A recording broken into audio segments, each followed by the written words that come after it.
This man is a Pete Burns fan and would prefer his identity to remain anonymous. We shall refer to him simply as Rosa Levy.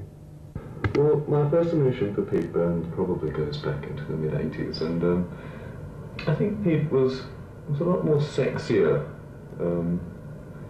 He had a lot of sort of charismatic appeal, a lot more than people like, say, Boy George, who was also around at the same time. I mean, Boy was something that could sort of take her and show to mother, whereas I think Pete had a lot more attitude.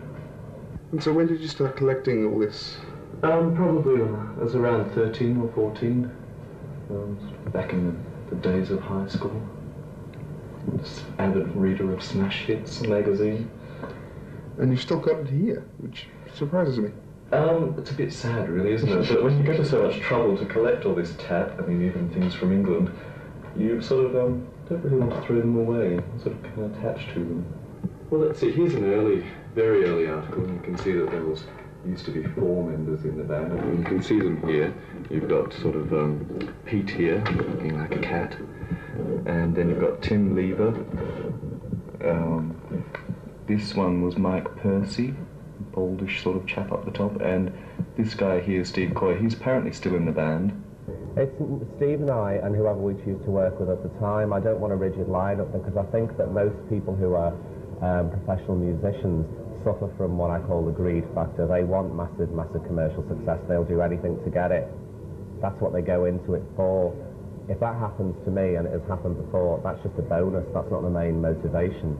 I'm not that passionate about being a professional musician. That's just something I do. I still haven't found the niche in life that everybody looks for, where you think, oh, I want to dedicate my entire life to doing this. Music's something I do at the moment. It's just a means to an end. I enjoy doing it, but working with other musicians who have spent all their life strumming away on a bass guitar, I feel that they become unhappy, and when I sense that unhappiness, I feel guilty, and when I feel guilty, I just think, piss off, go and do something else. And Steve's like the manager now, because I find it very difficult to work with ordinary managers, and he's also the producer and co-writer. It's better like that. We're just responsible for ourselves. We're not carrying anybody else's responsibilities. Just not ready for it. Well, I've got this idea now that anybody who's going to work in the music industry, because it's probably the toughest and straightest industry that you will work in. I mean, the media people and things aren't so narrow-minded, but largely the record company people I've dealt with, apart from my Australian record company, are all particularly twisted, bitter people, really old men who have strange attitudes. And I've forgotten the question. I just ramble. Oh God, I forgot the question. I always thought being in the music industry was about self-expression, and it appears to me that it's largely not self-expression. But I've been allowed more than most. I liked him back then, but I didn't think much of him when he was at Sleaze. Just sort of walked around, arms up and stuff. I didn't think the performance was particularly inspiring. We got there pretty early. He was supposed to come on at 12. Didn't come on until about 1:30. And then played a whole bunch of old songs and about 2 songs off the new CD. Probably played for maybe about 45 minutes. Wished it was longer, but he said that the floors in Australia weren't meant for high heels, and he wanted to get off the stage before he fell into another hole. I don't know, maybe my drugs hadn't kicked in or something, but it was a bit flat. Well, you know, I came here and I was talking to a lot of the ordinary press, the ordinary media, and they were going, oh, do you know what, you let yourself in for Sleaze Ball. People's attitude was as though I was going to be really shocked.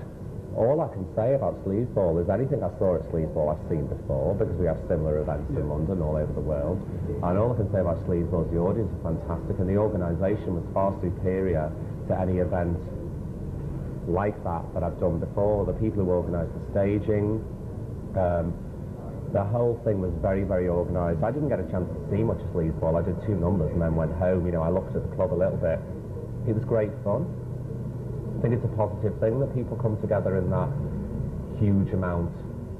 You know, they all get together, they can let their hair down once in a while. I don't know how this country runs. It seems to me like that is a really, really big annual event. We have monthly things like that that go on in London. And if that's a yearly event here, it's a necessary thing where people can express themselves and dress up and get ripped and fall over. Nobody gets hurt. There's nothing bad goes on there. But it was really, really good.